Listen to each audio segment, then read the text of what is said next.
Welcome back, humor consumers, to the Life Happens, Laugh Anyway podcast. I'm comedian Tracy DeGraff. And I'm Catherine. My bestie. Yeah. Today, we're coming with the topic of worry. What say you about worry? Isn't that exciting? It's funny because our podcast is titled Life Happens, Laugh Anyway. I know. Which we can. Exactly. You know, worry happens. You could still laugh anyway. Yeah, you can. Yeah. And, you know, I always say this at my events. You cannot laugh and think about your problems at the same time. It's impossible. Try it. Right. Try laughing out loud and thinking about anything. You can't. Well, you can't think about two things at once. That's true.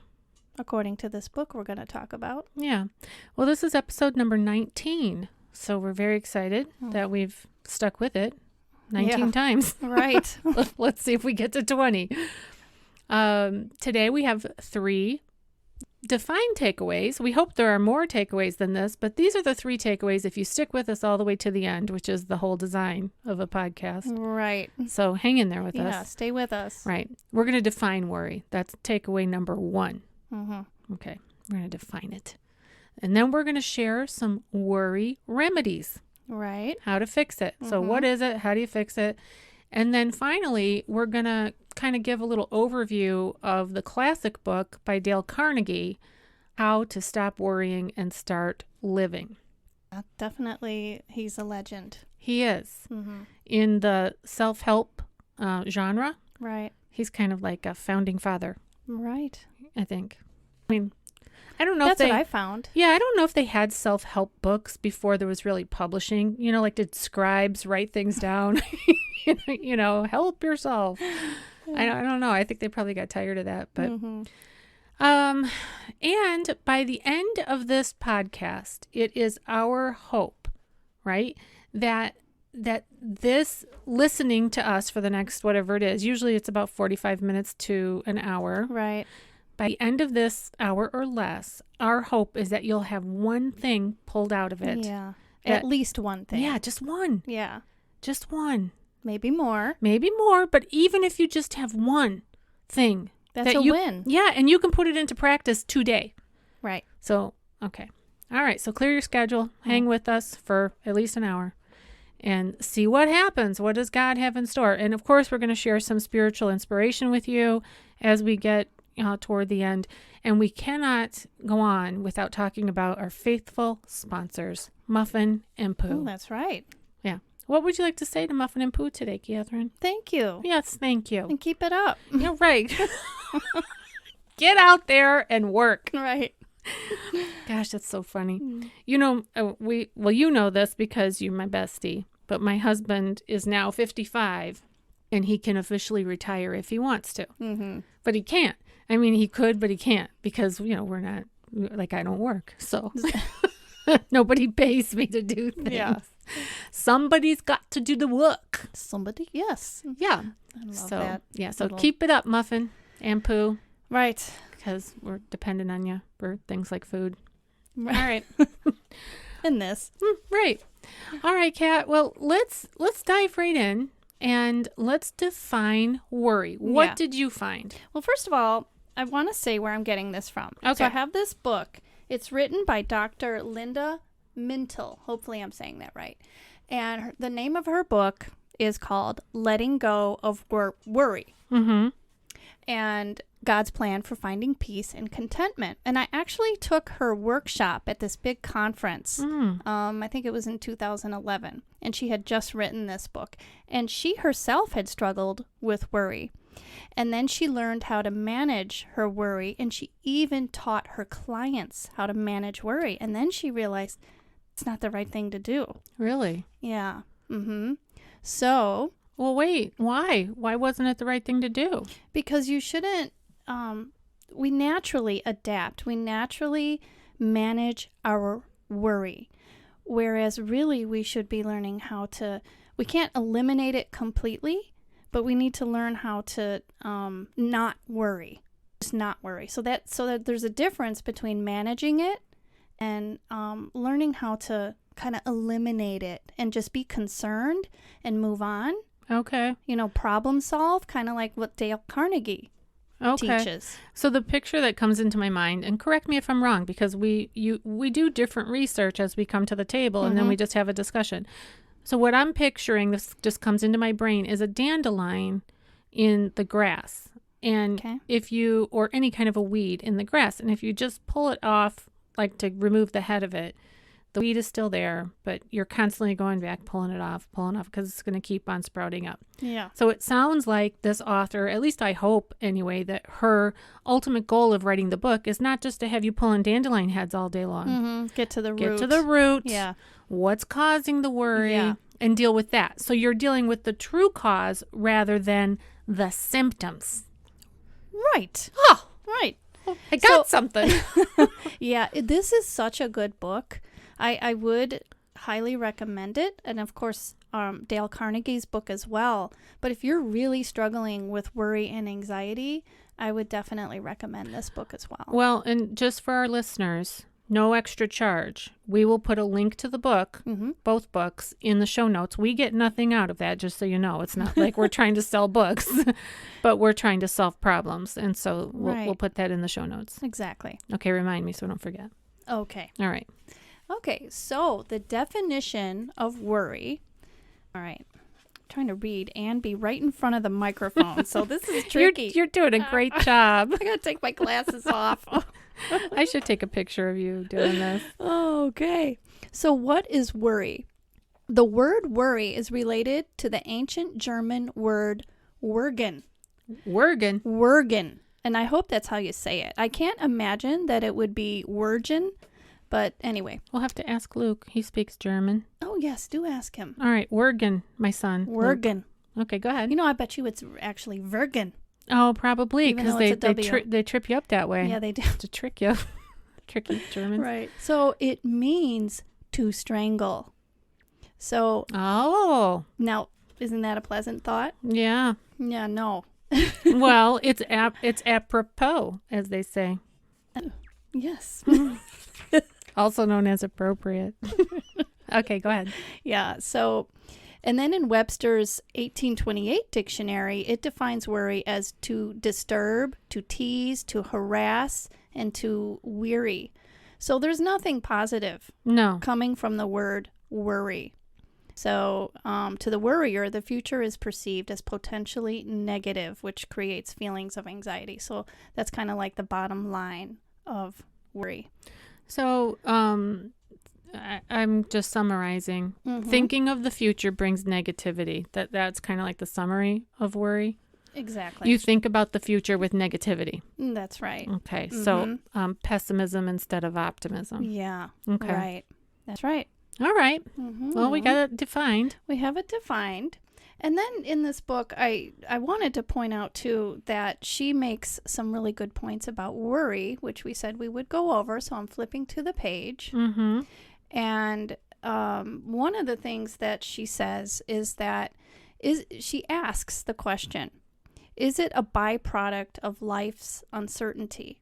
And we do make it into that, according to her. She's a doctor. I don't know if I said that. Of psychology?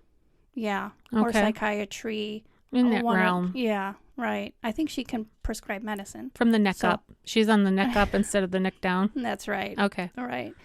And she says that time and again, we take normal situations of life and we turn them into worry moments. And after a while, it just becomes a habit. And we have hundreds of opportunities to be worried about something. And so she gives examples like, will my son make the soccer team, and on and on. Those are simple things. But then we have things that are more serious worries. Oh, sure, like life or death things. Right, exactly. Health concerns. Yeah. Maybe divorce. Those are things to be, she says, concerned about, but we don't have to worry about them. Because the worry is when, I'm not going to be very good at describing it on my own. Let me see. Worry is just something that we are turning into, it's more something we've made up in our minds. So it's the not, fear that we can imagine is far worse than the actual reality that we're experiencing. Our brain has the potential to create in our mind a much scarier monster than is in front of us. Exactly. Thank you. You're welcome. Right. I'm here to bring in all the metaphors. I'm like, wait, where was this in the book? I didn't write the page down. Anyway. Well, I can relate to that. I can relate to that as a 55-year-old mother of 5 sons that are all grown now and just experiencing life, looking back over the last 30 years of raising kids. I can say, yeah, there were often times when I was like afraid, for their physical health, for their emotional health, for their education, for finances, right. all the things. Right. And that's what she was saying about normal situations, that, we turn them into worry, or we have the potential to. There's lots of opportunities to turn in a concern or something into a worry. Right. Exactly. Right. Okay. Yeah. I was thinking about how my dad used to call me a worrywart. Oh, he did. He did. He used to say, oh, don't be a worrywart. My grandma on his side was a worrywart. And I actually read in this book, it is genetic.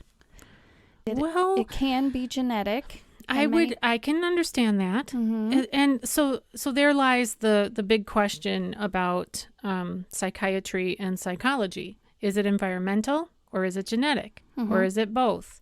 And I don't know that we'll ever really understand and know. Either way, it doesn't really matter what the source of it is in terms of there it is. That's right. Right. So I was struggling with worry quite a bit. And then I remember you lent me that book by Dale Carnegie, and that really did help. And the steps that one can take, and the way you can train your brain to think, which we'll get into that later. But that really helped me. I loved it. Well, that's the good news of this podcast. Right. Is that there is a solution for the worry problem.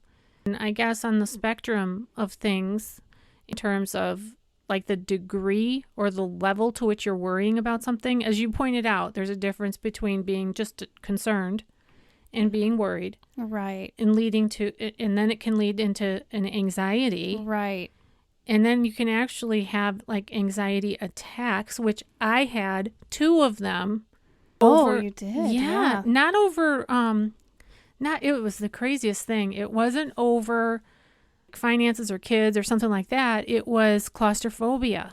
I had 2 legit anxiety attacks. So I can understand the feeling of not being able to breathe, feeling the chest heaviness. Yeah, the panic that sets in. Panic, yes. That's a good word for that. It is absolutely a panic attack, an anxiety attack. And so Catherine and I are here for you listeners. There's no shame in my game. There's no shame in my panicked game. Yeah.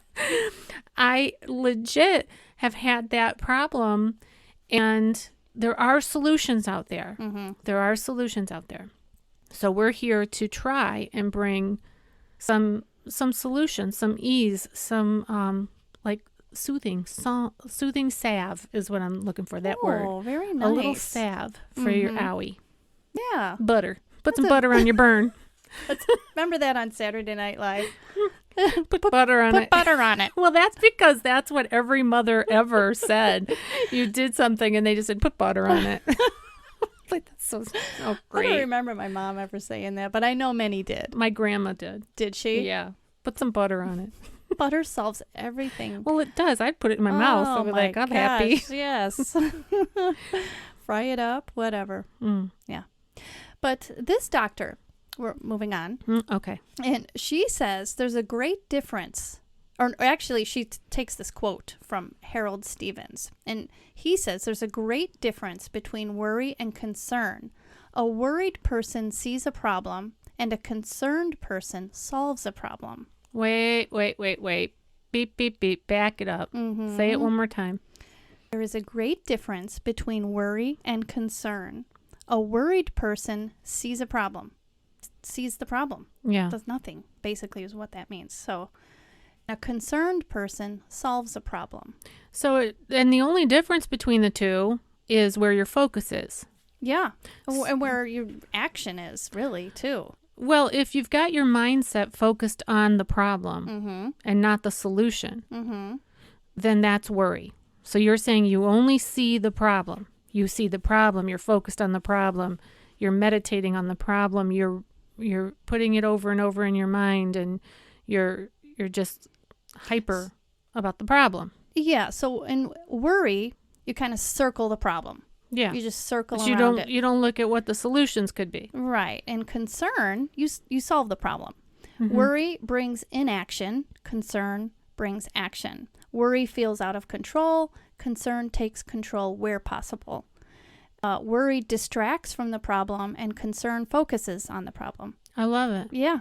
And worry, this one especially, I have struggled with in the past. Worry disrupts a plan, and concern puts forth a plan.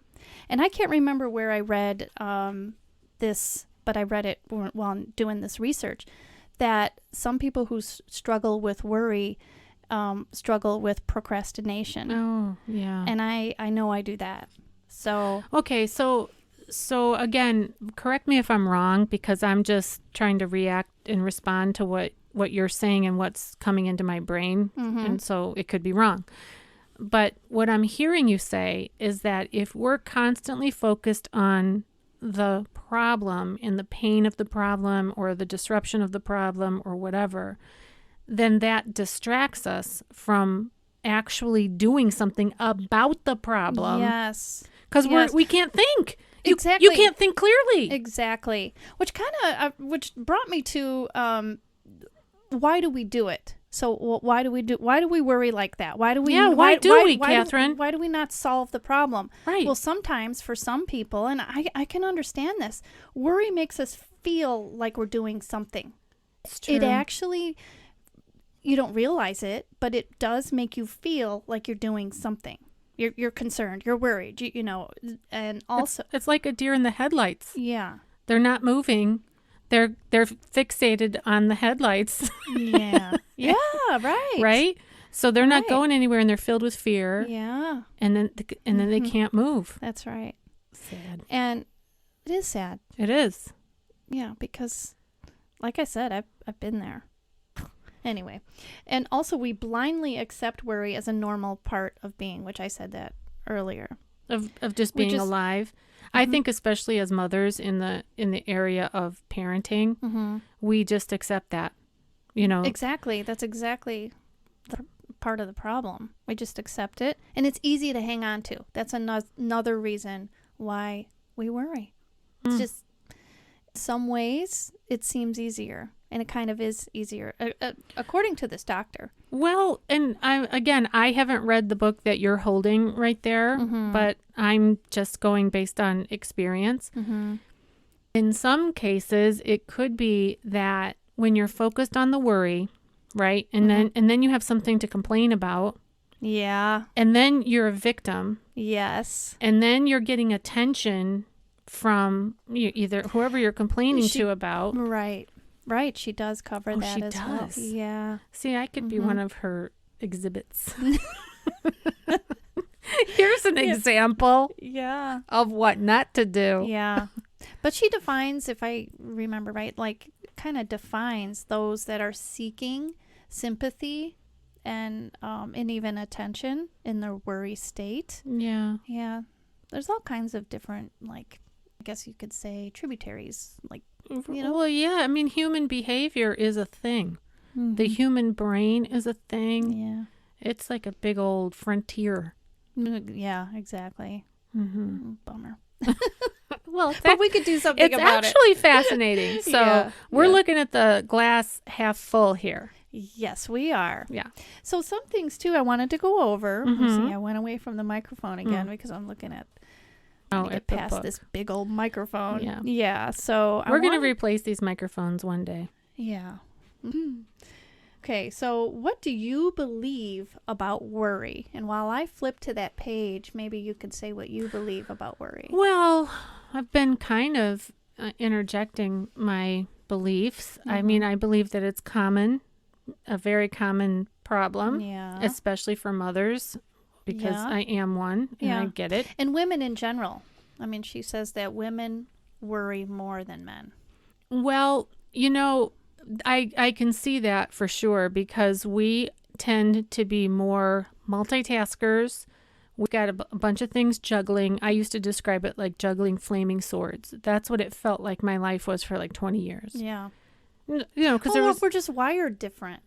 We are. And in our role as a mother, you have different contributions, to the family unit. Well, and there's that expectation level. And I don't think it was in this book, but also I've read that American women in particular have so much to kind of live up to and to compete with. Yeah. Plus, there's the physical, the hormones, and how our hormones go cuckoo cuckoo. Yes. I mean, so I'm just saying that women, I can see why that's generally true. Now, we live in a time when you can't say, you have to say, well, it could be the other way too, because otherwise you're labeled as, well, that's being gender specific or whatever. But I'm just giving my testimony, my experience of being a woman, being a mother, being a wife, working, having hormones that go cuckoo for Cocoa Puffs. Yeah. As you're saying that, I was thinking about when I was a young adult. I worried about this, I worried about that. And I remember sharing some of it with my dad, and he used to say all the time, don't borrow trouble. Yeah. And his voice, and that just rings in my head a lot.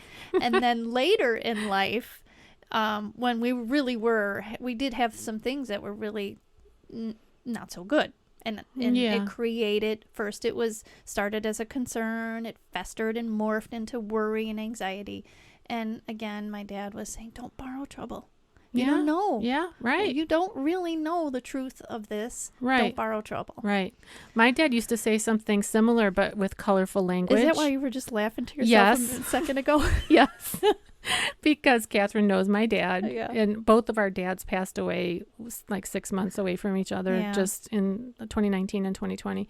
And my dad's way of phrasing that, don't borrow trouble. Yeah. He would say, do your best and bleep the rest. I'm like, I was just thinking, there's going to be a bleep in there. Yeah. Yeah, that was him. I can't help it. Yeah. So some of the things that this Dr. Linda Mintle, that she says that we believe about worry, she says, do I think that worry allows me to control external events? Some people feel that way. They feel that it allows them to in some odd way. So if you don't worry about something, then you're doing nothing. You're not concerned. Yeah. Okay. Does worry make me productive or non-productive? So she's, having self-reflection thing here about what do we believe about worry. Does worry make things seem important? It kind of does. Right. I value this thing, and so I'm going to fret over it. Right. Do I worry as a way to show people I care? I think I think I've been in that situation. Well, not even realizing it. Yeah, because if you're blasé, does come across. Yeah, Catherine accuses me of that. I don't accuse you. Well, you tell me I am blasé, so I guess that's more than Let's an tell the accusation. listener. But you had asked me how you said. Yes. I think you said, how would I describe you? My attitude. Overall attitude. Right, my attitude. And I was like, oh, easy. Blasé. Like, I don't care. And then, but in my defense, hold on, I gotta defend myself here. I can see that. In my defense, and this is how I described it to you, I don't care about many things, but the things I do care about, those are the hills I'll die on. Like the things that I'm really passionate about. This is true. You are not gonna move that stone. Right. You're not gonna move that. Right. And you cross me in there, we're gonna have an issue. Oh boy. Yeah, look out. If only. If the listeners could see your face like I'm seeing it. Yeah. Well, not only are you seeing it now, but you've seen it for 20 years or whatever, and you've been scared at times because I'm blasé, blasé, blasé, blasé, and then boom, passionate. This is what she cares about. Look out. It's coming. Yeah. All right. And lastly, does worry prevent me from taking action because it feels like I'm doing something? Which we kind of covered that already. Well, that's all good stuff, Catherine. Yeah. Thank you for sharing that. What's the name of the book again? It is Letting Go of Worry. Oh, letting go. And there's a good section in there, the difference between worry and concern, fear and anxiety, and how it morphs into other stages. So it's kind of like a cancer. Yeah. And it can spread and it can get worse. And so you want to nip it in the bud when it's nippable. Right. Is that a word? Well, it is now. Okay. Right. All right. Are we have we fully defined worry? We're past that stage. And do you have more? Well, we could talk about the difference between fear and worry. Okay, let's do that. And we could do that. And then, so let me flip to the page. Hold on. I'm in this awkward position again. You're doing great. Oh, yeah. Okay. So there is a difference between worry and fear. Fear is a warning system built into our bodies, that it's a natural reaction to danger. And fear, it acts like an alarm. There's something there, like, say, a shark in the water. Right. And so that's a real thing. Right. Of course you're going to have fear. Or a lion chasing you. Or a lion. Yeah. Scary. One time I had bulls behind me chasing me. I literally did. Here we go. You talk about fear. I turned around and... Did you feel it? You probably felt it physically in your whole body. Yes. Yes. And what did you do? Well, my mom was shouting from a distance, Catherine, don't turn around. So, of course, I turned around and I saw these bulls that got loose from this. They were being transported. They got loose. But anyway, we found that out later. And there they were with their big nostrils. And I was like, ah! And she probably said, don't run. Well, I ran. Well, did they get you? No. Okay, good. No, did not. Good. I don't know if I'd be here today if they did. There were several of them. Yeah. Yeah, right behind me. Okay. So that... But anyway, so worry deals with what might happen. And it's a type of manufactured fear. Yeah. So fear is something real. Something's real. Right.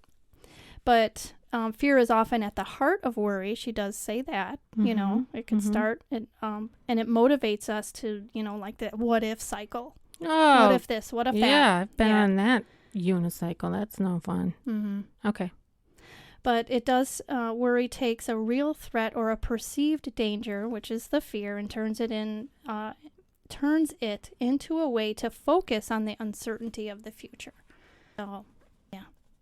But, and also from Psychology Today, this Dr. Edward Hallowell, hopefully I'm saying that right, he says worry is a special form of fear. And he explained that simple fear becomes more complex once we add anticipation, memory, imagination, and emotion to the mix. So that really makes sense. That's getting deep. Yeah, but it does help break down, you know, difference. There's like layers. It's like an onion. Yeah, right. Okay. So then worry and anxiety, when we go into that, you might think that it's not that different from anxiety, but there is a difference. Anxiety has physical, mental, emotional, and behavioral components to it. Yeah. So you add that to the mix, and then, you know, really it's like self-harassment. You're really just doing a number on yourself. Right. Yeah. So... But then the worry can trigger this anxiety if the worry goes unchecked. So, and I thought this was interesting, that, so once it goes unchecked, and you can have this GAD, Generalized Anxiety Disorder. I never heard that before. I mean, I've heard of the other things that follow after that, like OCD and all these other things, but I hadn't heard of Generalized Anxiety Disorder. So what does it mean exactly? So it's just a health anxiety. That's what that means, simply put. And actually, hypochondria is categorized under that. It falls under that. And that's when your body shows signs that you're interpreting that you're ill in some way. It's falling under that category. Wow. So you really can worry yourself sick. Yes. When they say you're worried sick, you can. Right. All right. Well, that's when it goes into the there's anxiety. hope. Hang in there, listeners. Yeah, definitely. There's hope. Please hang in there. All right. So we've thoroughly now covered the definition of worry and all the different levels there. Now, let's talk about remedies. Okay. Let's fix it. We've identified the problem. Now let's fix it. Let's fix it. Right. So, talk about the book, Dale Carnegie. So, we're getting these remedies from his book, right? And I'm flipping to my notes. Okay. The book is a classic, as we've said. And let's see, I've got to pull the book out too because, sorry. Clunky there. It is a classic. I don't even remember how it got into my hot little hands. I think it was desperation. I think I was in one of those seasons of time when I was worrying about lots of different things all at one time. Yeah. You know, that's a big thing. Yeah, it is. When people have more than one area that they're really concerned about and it's turned into worry. And I didn't want to keep worrying. And somehow this book came across my path and I read it many years ago. I don't know how many years ago, at least more than 10. Yeah. Oh, definitely. Because you lent it to me more than 10 years ago. Yeah. So it was way back when. And I got a lot out of it. And then I just reread almost the whole thing to prepare for today's podcast. And there's a little summary. What were you going to say? Well, I was going to say it's funny because I thought that I still had the book. So you lent it to me. And after you lent it to me, it helped me so much. I went and got a copy. And I had forgotten that I gave it to a friend who was in the pits and just consumed with worry. Yeah. So I gave him a copy of the book. And getting ready for this podcast, I was like, oh no, I started to worry because I didn't have the book. And I thought, I'm not going to be able to do the research. So then I went and tried to find all these podcasts and things on the internet about the book. Like, I'm not going to be able to do this podcast in time. And I thought, what am I doing here? You're worrying. I'm worrying. What can I do to solve the problem? Well, I had this other book. Yeah. So I used that and I used the internet. Yeah. Anyway, I just thought it was funny because it is funny, the irony there. Yeah. Well, so the bottom line, and obviously we already said we're going to put in the show notes links to purchase the book if you'd like to purchase it, because it's not a once and done book. You don't just read through it one time and then you're done. It's, that's like Gone with the Wind, right? It's not that. It's kind of like a manual for life, I think. If you really struggle with worry, this would be a book to get. Go ahead and get it physically. Get the physical book. Yeah. And there's instructions at the very beginning on how to read it. And he even says, when you read through one chapter, you're going to be tempted to go to the next chapter because that's how we read books, right? Right. Typically. He says, stop. Go back and reread the chapter that you just read. Oh. So read through it twice. And he said to read it with something to mark it up with in your hands, like either a pencil or highlighter or whatever you use. I think he said crayon. Really? I'm like, that's an old term. I don't even know if the young people know what crayons are. Crayons, whatever they are. Anyway, so he gives instructions in the beginning to read each chapter twice and highlight it with whatever. And then at the end to really think about your own situation and he's taking you through like an exercise. Yeah.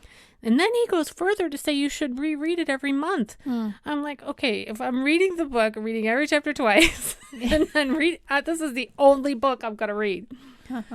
But if worrying is something that consumes you, follow this advice until you get stronger. It's almost like starting a new workout routine, Right. And until you build those muscles to where you're just automatically thinking about problems in the proper terms. Perspective. Yeah, having the right perspective, having balance, and going through the steps. It's a step-by-step thing. All you have to do is follow it. Yeah.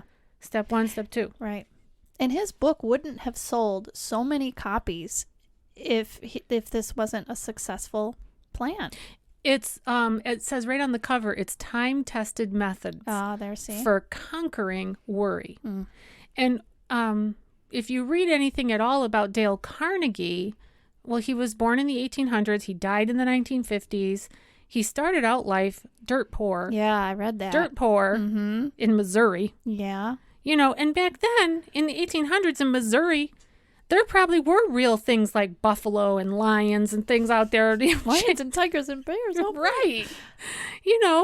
This was when there was lots of stuff going on. And then he became a salesman. Yeah, car salesman. Yeah, he was selling stuff and he hated it. He was good at it or whatever, but he hated it, and it was eating him up inside. Yeah, and side note, I read that it was like 1906 when he was selling cars. I'm like, wow, they were just manufacturing them. The crank kind, probably. Yeah, I don't know. No wonder he hated it. It was probably, people were like, no, I'd rather have my horse. Wilbur here, he's faithful. Horsepower, right? Get it? Yeah. Wink, wink. Exactly. So he ended up quitting his job that he hated, and he started teaching adult courses on how to do public speaking and such. Yeah. And that's where he started. He discovered that a lot of adults were just fraught with worry. Yeah. Oh. Yeah. And people would just come to him with their, I'm worried about this, I'm worried about that. So then he started to put together this book, and he tested it. Yeah, I read that. He said that I wrote it right here. He said, I presume I've listened to more talks on how I conquered worry than has any other individual that has walked the earth. That's what he said. Well, he asked his students. Well, I think he was in the laboratory of life. Yeah. He really was. And I think we're all kind of in the laboratory. We're learning things. Like, people could be listening to us talking right now, and they're going, yes, that's me. Yeah. That's happened to me. I've worried about things to the point of anxiety or physically ill. Yeah. So these are common shared experiences that we have as human beings. Well, one of the first things in the book is so interesting. It's part 1, chapter 1, and he says you should live in day-tight compartments. Yes. But I remember that from the first time I read it. Because it makes sense. Yes, don't borrow trouble. Yeah, and what he means by day-tight compartments, the sun comes up, the sun goes down, that's a day. Don't think about the past. Don't fret about the future. Stay present, be in the moment, do what you can today. Yeah. And he shared an example from steamships that were built with these compartments below the ship, so that if there was a breach in the hull, that they were watertight compartments. They would shut off the water from getting into the rest of the ship. Exactly. Except for the Titanic. Right. That one didn't work there. That was the engineering. I don't know what happened there. The iceberg was too for the big. Iceberg, the way it punctured it or something. Right. Anyway. But in this example of worrying, it's helping us to be in the present. Right. Don't worry about the past. It's done. There's nothing we can do about it. Right. Don't fret about the future. Most of it we can't do anything about. Just focus in on today. Do the best you can today. Yeah. With everything you got. Right. Live hard. Live it. Do it. Everything that like you said, everything that you've got, everything that you can put into it, do it. So that is really great advice. Then he talks about the magic formula to solving worry problems. And he says, step 1 is imagine the worst. Yeah. So take any problem that you want. Now, what's the very worst that could happen? Yeah. That was another thing that stuck with me, too, that I remember. Yeah. I just never forgot that. Yeah. It helps. Right. So, like, I remember when I was in college worrying about my grades. Because I had to study kind of a lot to be able to get decent grades. And so a test would be coming. And so let's say that there's somebody listening who's in that situation where they're in school and a test is coming. Well, imagine the worst case scenario. You fail. You fail the class. Okay. You flunk out. Right. You go back home. Your parents hate you. Okay, so you imagine the absolute worst all the way to the worst of the worst of the worst. So you're going on the extreme. Because, those things are not going to happen for the most part. Mm-hmm. And then what you do is you have the step 2 is be willing to accept the worst. Right. So imagine the worst is step 1, and then be willing to accept the worst if it does happen. That's step 2. Right. So now your parents hate you and they've kicked you out and you're homeless. Accept it. That's step 2 in our example. Now, step 3 is where you get busy and you get to work. Yeah. Then okay, so now you've already imagined the worst that could happen, and you've accepted that if it does happen, you can be okay. You're going to go live at the Y, right? Or in a box or whatever. It's going to be all right. Yeah. Then step 3 is you get to work. Get busy. You get busy and you get to work doing everything possible that you can control, that you can do to prevent the worst thing from happening. Right. So try to do something you can control. Right. So what are you going to do? You're going to get a tutor. You're going to read the chapters over and over. You're going to study. You're going to go to class. You're going to listen. You're going to ask questions. You're going to go to the teacher. You're going to get a study buddy. All the things. If you put all this down on paper, this is where the magic happens. You write it down. And in this book, it's a paperback book that I bought. They give you pages where you can actually do that.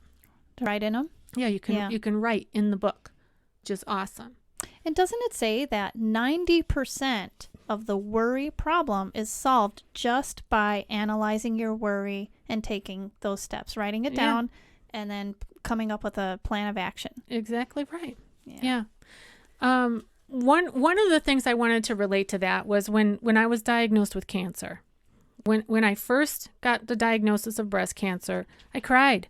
I bawled. I couldn't stop crying. Yeah. And it was like 3 days like that, which doesn't sound like a long time, but it felt like forever. And I remember thinking, okay, I would get up in the morning and I would be determined, like in my head, I'd be like, okay, I'm not going to cry on the second day. I'm done crying. I cried yesterday. And then I get out of bed and I go, cancer. Yeah. And then the tears would come again. And I don't know why it was 4 days, but on the 4th day, it was just like Jesus. He was dead for 3 days. And then on the 4th day, he rose again. Something just shifted in my 4th day. When I got up, I was like, that's it. I'm done. I'm done crying. And now I got to get to work. I've got to get to work. And I didn't list, like on a sheet of paper necessarily everything, but I started doing my research of, what doctor do I want to go to? What hospital do I want to go to? And I was too busy to be crying. I remember when you did that. Yeah, because you got stuff to do when you have that situation. Right. All right. Other things, let me look at this. There are many, many, many things online that you can look up about this classic book, How to Stop Worrying, Start Living. I found a lot, and I checked with Tracy beforehand. I said, I don't know what part of this is actually, because it's been a long time since I read the book, you know, and I said, I don't want to misquote this book. Yeah, well, I think that a lot of these summaries that you can find are pretty accurate, because this book has been around for so long. A lot of people, take a look at it. So here's in part 2 of the book, he talks about basic techniques in analyzing worry. And he gives steps. Step 1 is get the facts. Collect all the facts that you can about whatever the problem is. Without the facts, you just fill in the blank inside of your head. And create things. Yeah, that's not good. Are not necessarily truth. Yeah, and let's say, for example, a financial problem, right? Oh, yeah. Get the facts. How much money is actually coming in? How much money is going out? Where can we cut back?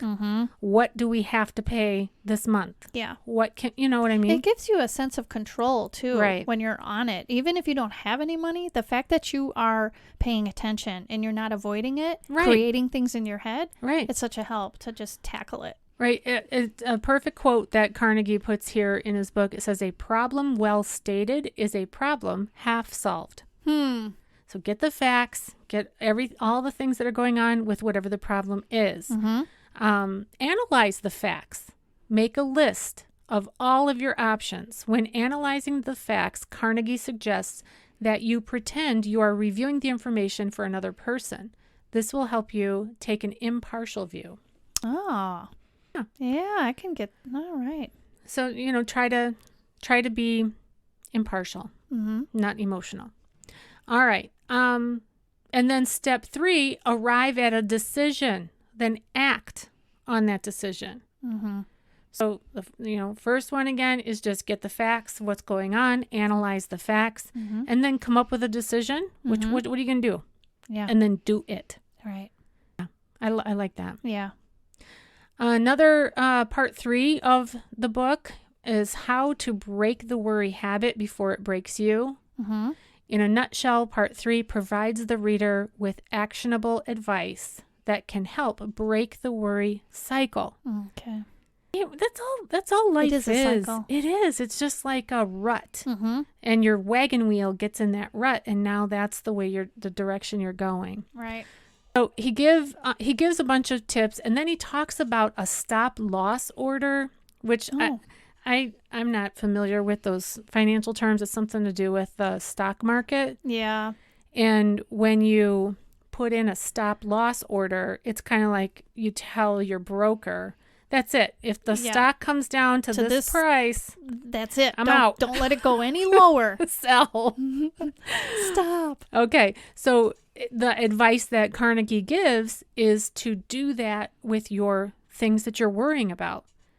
Allow it to have only so much of your energy and your brain space, and then be just done with it. They give this example, which I'm laughing because Catherine sometimes is late for things. And it says, Dale Carnegie realized that this concept can easily be transferred into other parts of life besides financial matters. If you, for example, have a friend who is always late for a lunch date, you can tell her, quote, Catherine, my stop loss order on waiting for you is exactly 10 minutes.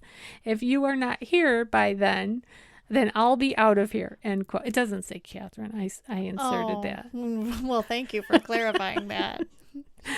According to Carnegie, this piece of advice is the greatest secret to true peace of mind. So it's basically giving your brain permission to stop worrying about XYZ. Yeah. Just to clarify, I'm not late anymore. Okay. Well, that's good. I'm not. Okay. All right. Oh, that's good. Part 4. Yes. Part 4. And part 4 of the book, he gives 7 ways to cultivate a mental attitude that will bring you peace and happiness. And it says here that Dale Carnegie was once asked, what was the biggest lesson he ever learned? The answer was easy. Quote, by far, the most vital lesson I have ever learned is the importance of what we think. If I knew what you think, I would know what you are. Not who you are, what you are. If you think fearful thoughts, you are fearful. If you think miserable thoughts, you become miserable. And if you think happy thoughts, you guessed it, you become happy. He followed the statement by referring to 8 words uttered by the Roman Empire Marcus Aurelius. Quote, 8 words that can determine your destiny. Our life is what your thoughts make it. End quote. I think that our thoughts are pretty powerful. Definitely. Yeah, so that's part 4. And, that makes sense when you were describing what he said about what you are. Yeah. If you think about it, how often would we say, you are miserable? Right. Or she is happy. Right.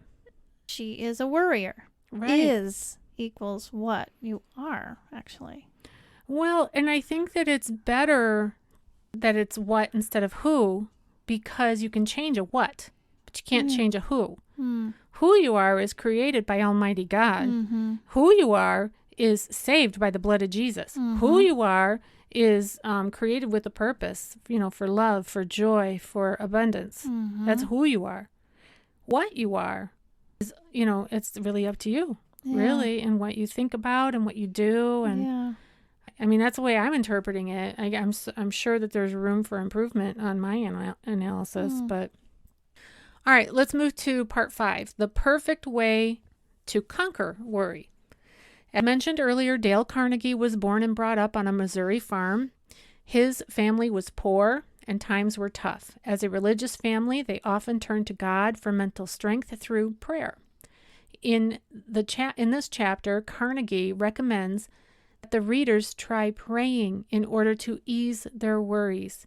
Even if you don't believe in God, and even if you are a skeptic when it comes to religion, praying can help us to articulate our worries.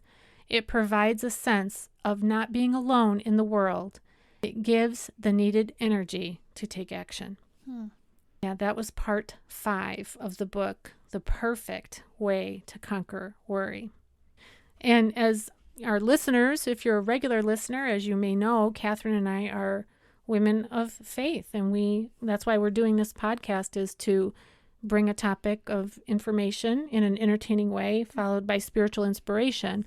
And so that would be something that we would 100% agree with. Definitely. And as he said, the person who wrote the summary, even if you're not particularly religious or you don't have the belief yet, still go and pray. You're talking to God, and your faith may just blossom from that. Yeah. So, it could have a twofold approach. It could help you with your worries, and it could also help you spiritually. All right. Part 6, how to keep from worrying about criticism. Oh. Yeah, because that can be a big one. Yeah, it can be. First, he points out that unjust criticism is often a disguised compliment made by someone who is either jealous or feels envy. Oh. Yeah. That's how I felt when the church ladies would come up to me about my gray hair and say, it looks good on you, but I could never do that. Yeah.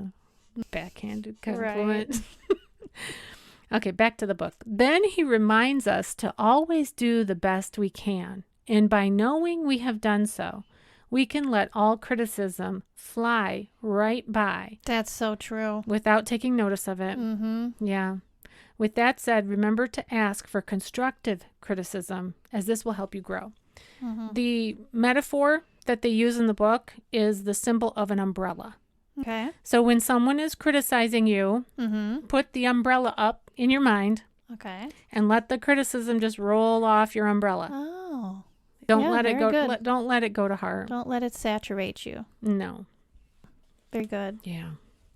I do believe that that's true, that envy and jealousy gets into people's hearts, and then they just look at you with a critical eye. Yeah. And, Yeah. Anyway, part 7, 6 ways to prevent fatigue and worry and keep your energy and spirits high. That's a big one. Who doesn't feel fatigued from worry? This chapter emphasizes the power of preventing fatigue. Why am I writing a chapter on preventing fatigue in a book on preventing worry? That is simple, because fatigue often produces worry, or at least it makes you susceptible to worry. So he's basically saying when you're tired, that's kind of like, I look at it in the spiritual realm, like when you're tired, that's when the devil's going to come get you. Oh, for sure. That's when you're going to be tempted Yeah. to do stupid stuff or say stupid stuff or whatever. Get you when you're down. Yeah. Here is the advice he has for the reader. Rest before you get tired. So no, you're not the Energizer Bunny, Mom. You need to rest before you get tired. Learn to relax at work and at home. Apply good working habits and do the most important tasks first. Reminds me of Brian Tracy's book, Eat That Frog. It's on procrastination. And he says if you have to eat a frog once a day, do it first. Get it over with. Yeah. Eat that frog. Just swallow it. Ugh. All right. And then finally, put enthusiasm into your work. Remember that worrying about insomnia will harm you much more than actually having insomnia. So he's basically saying take care of your rest. Yeah. You're a physical being. that requires rest. And I'm sure, so this is just a summary. So I'm sure that he teaches the reader how to do these things. Yes. Because people who are struggling with that are like, oh, yeah, I know that, but I can't do it. Help me. Yeah. That's why you have to reread each chapter and then read the book once a month. Yeah. Right? And you'll get it all down. All right. There's only one more part and then the conclusion of this summary. All right. Part 8, How I Conquered Worry, 31 True Stories. This part we will leave unsummarized, except for telling you that if you buy the book, you're in for a real treat. The book ends with 31 true and inspiring stories about how people in the real world conquered their worry habit. Cool. Yeah, and I found that to be true of the way that Dale Carnegie writes. Mm-hmm. He just gives example after example after example of a true life story. Yeah. And it's fascinating, all the way from sports figures to presidents to, That's what this doctor does in this book as well. Yeah. She has a lot of examples, true stories, and she even throws herself in there. Yeah. So here's the conclusion. Mm-hmm. Worrying can have a serious impact on our physical and mental health. In How to Stop Worrying and Start Living, Dale Carnegie encourages us to face our worry head on. He puts forth a series of strategies that can help us do exactly that. Mm-hmm. By nurturing a strong and positive mental attitude, you can fight your anxiety and find the courage to carry on in an unsure world and live every day to its fullest. Keep calm and carry on. Yes. Basically. Yes, that's like the motto. Right. And with that, we will soon conclude this summary of How to Stop Worrying and Start Living. Before we leave you, let us share some of our favorite quotes from the book with you. And then they've got little quotes here. Yeah, they have 32 of them. So we'll put this in the show notes so that you can take a look at it. Mm-hmm. So to narrow it down, basically what it's saying is ask yourself what's the worst that can happen, right? And just and then prepare to accept it, and then figure out how to improve on that or take some action. Do what you can. Right. And I actually tried it out this morning. I have a particular issue, right? So I wrote down the issue on a piece of paper. I don't want to say the issue because everybody has an issue. Yeah. So just think of anything from, minor to major. Right. I wrote down the issue on the piece of paper. And then I wrote down what are the possible solutions to the issue. Well, one of the solutions would probably put someone in jail, so I crossed that one off. Good choice. Right, because it might have led to murder. Oh, really? Well, I went all that way in my brain. I'm like, well, yeah, something really bad could happen. That would be ultimately bad. So I crossed that one off. I'm like, that's not going to be a good option. Right. Well, then that left me two other options. One option was do nothing. Okay. And then what would that do? So I wrote all that down. And then the third option was talk to the person about it. Yeah. So I wrote that one down. And what could the outcomes of that be? Yeah. And I decided to go with the third option. That's very good. That's what it says to do, is go with the best option. Right. Look at your options. And if that option didn't work, then try another one, the next best one. Right. Which would, in that case, would be to do nothing.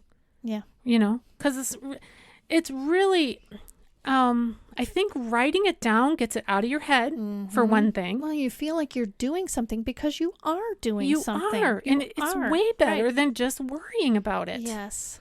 It gets it out of your head. It gets it on paper. And then when you look at it on paper and you think, oh, well, of course I'm not going to do that. All of a sudden it made me think of that song. They're coming to take me away. Ho, ho, hee, hee, ha, ha, to the funny farm. And he talks about, this thumbs and basket weaving and just riddled with anxiety. It would remind you of that. Yeah. Well, if people leave us today, leave our recording today with just that one takeaway, I think that's worth the price of admission. That's a win. Yeah, for sure. And speaking of our call to action, this is our ultimate call to action that we wanted to leave you with today. And that is to get a copy of this book, this How to Stop Worrying and Start Living. Yeah. Invest in this book. Go on your Amazon thing or wherever you get your books from and just put it in your cart. Get it coming to you. You can buy used copies of it, whatever. Yeah. Just get it. I would recommend this book as well. Yeah.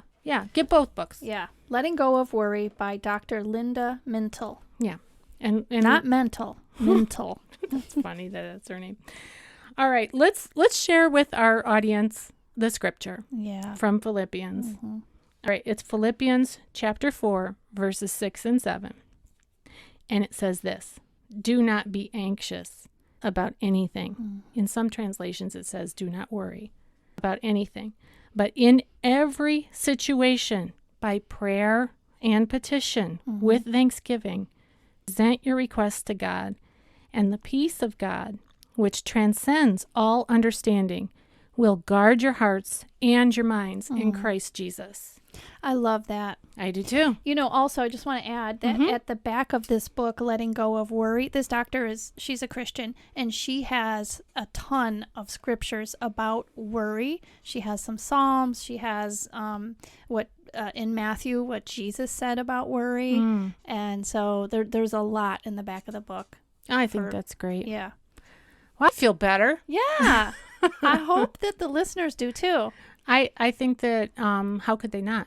Yeah. How could they not? Because there's hope. That's right. That's what we need. Yeah, there's always hope. For sure. We've been there. Yeah. Well, next week, we drop episodes every Wednesday at noon. Ooh. In case you didn't know. Is it about hospitality? It is. Oh, good. Yeah. Yay. So you've been listening to the Life Happens, Laugh Anyway podcast. I'm comedian Tracy DeGraff. And I'm Catherine. We'll see you next week. Bye.